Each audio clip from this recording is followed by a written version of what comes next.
প্রিয় দর্শক, আজকে আমি রাজানগরে আসছিলাম, তাই আপনাদেরকে এই পুষ্করিণীটা আমি দেখাচ্ছি। বহুদিন পুরানো পুষ্করিণী। এই পুষ্করিণীটা এখন ওই আগের মতোই আছে। এই সিঁড়ি আছে, মানুষের কাজকর্ম করে এইখানে। এই দেখতে পাচ্ছেন, এইটা হলো রাজানগর বাজারে যাওয়ার রোডটা। আর এখানে কিছু বাড়িঘর আছে, অনেক পুরানো, আগের মতোই আছে। এইদিকে দেখতে পাচ্ছেন, এইটা হলো শেখানগরের রাস্তাটা, শেখানগরের দিকে যায়।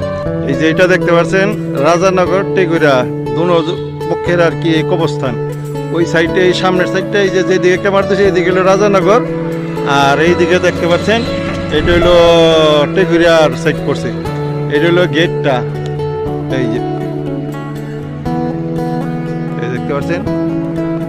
যেই ভাই হলো কবরস্থানের খাদেম। এই যে আপনি তো সবসময় থাকেন, একদিন তো সবাই এই কবরস্থানেই যাইতে হবে, এই দুনিয়া ছাইরা সবাই। তো ভালো আছেন, সবসময় থাকেন? আচ্ছা, ঠিক আছে, আবার দেখা হবে। এই যে এটা হলো টেগুরিয়া বিশ্ব মসজিদ। বহুত দিন ধরে এটা কাজ চলছে। এখন এই মাদ্রাসায় পোলাপান লেখাপড়া করে। টেগুরিয়া বিশ্ব মসজিদ। বন্ধুরা, আমি শাহ আলম ব্যাপারে আপনাদের সাথে ছিলাম। ভালো থাকেন। এই যে মাদ্রাসার পোলাপান এখানে খেলাধুলা করতেছে।